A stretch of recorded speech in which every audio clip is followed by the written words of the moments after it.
for application, growth, and service.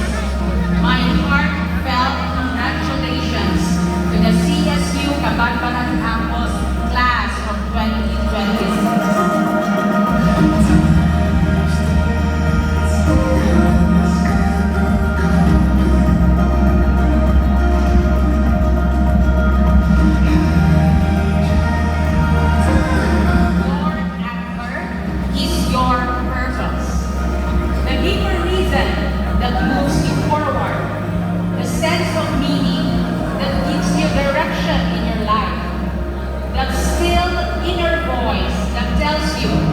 This is what I am made for. It is the impact that you aspire to make on others and the world around you.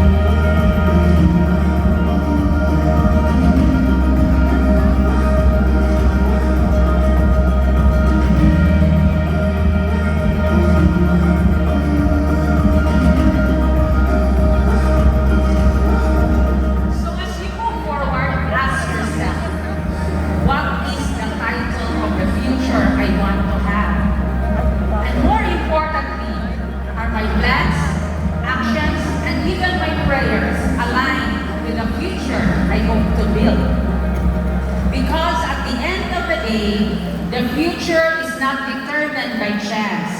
It is shaped by the choices you make every single day. My challenge to you is this: be leaders of your own future. A leader is not someone who stands on the sidelines when something needs to be fixed.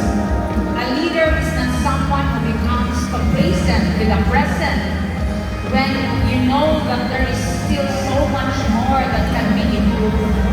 And a leader is not someone who seeks personal success while ignoring the struggles of others. A leader is someone who works consistently, diligently, excellently, with integrity and purpose. A leader who perseveres until results are achieved, until lives are touched, and until a meaningful difference is made in the community around you.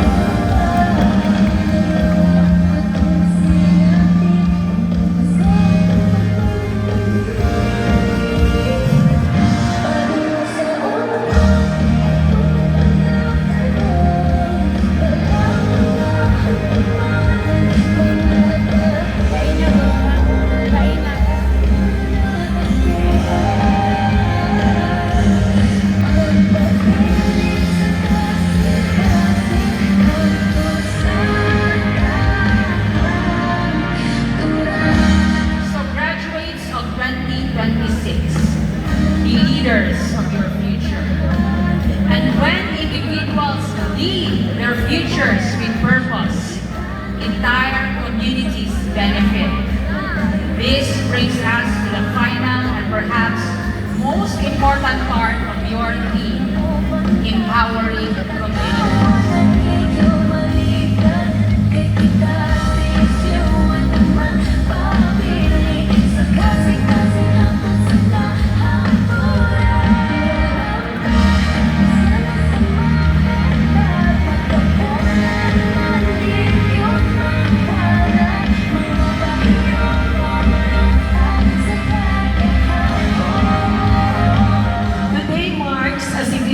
Milestone in your lives.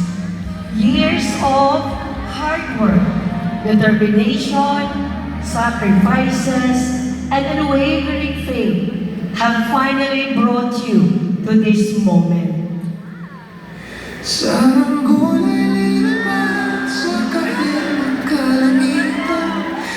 As you proudly wear your togas and receive your diplomas, remember that this achievement is more than just a completion of a course.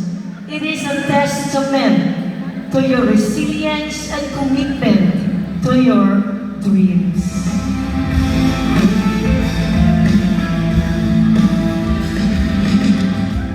The most meaningful success is not measured by how far you rise, but by how many people rise with you. As you chart your path forward, I invite you to anchor your personal ambitions within the horizon of our nation's long-term vision. Ang ambisyon natin sa 2040 is to have a matatag, maginhawa, at panatag na buhay para sa lahat.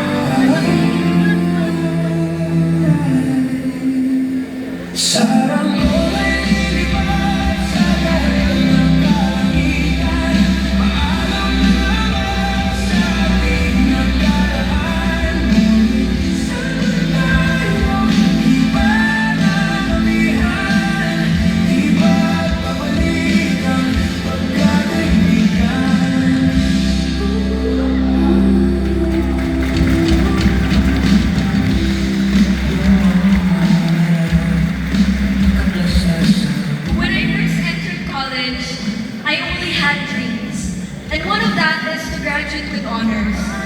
It was anchored on my desire to prove something to the people who once doubted me, and also, most importantly, to myself, that I am something, that I am someone. Kasi, kung hindi ako achiever, sino ako? Anong kwenta ko?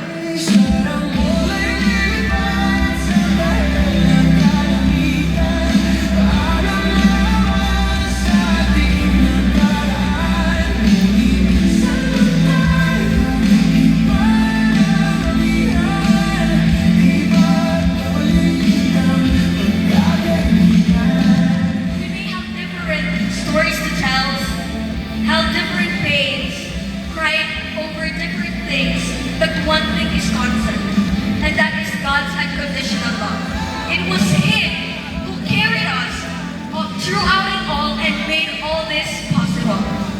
And it was in those days of doubts and questions that I realized that we only need God.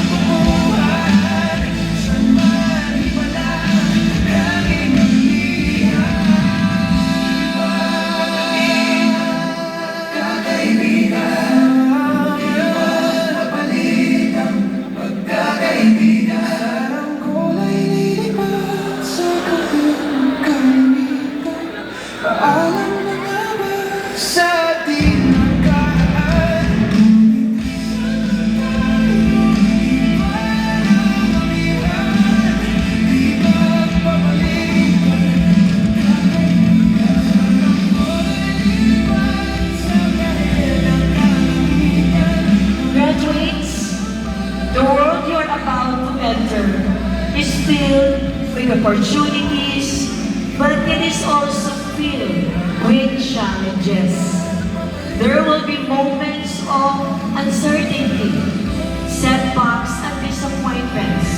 However, always remember that your true strength is not measured by how many times you succeed, but by how many times you rise after every fall.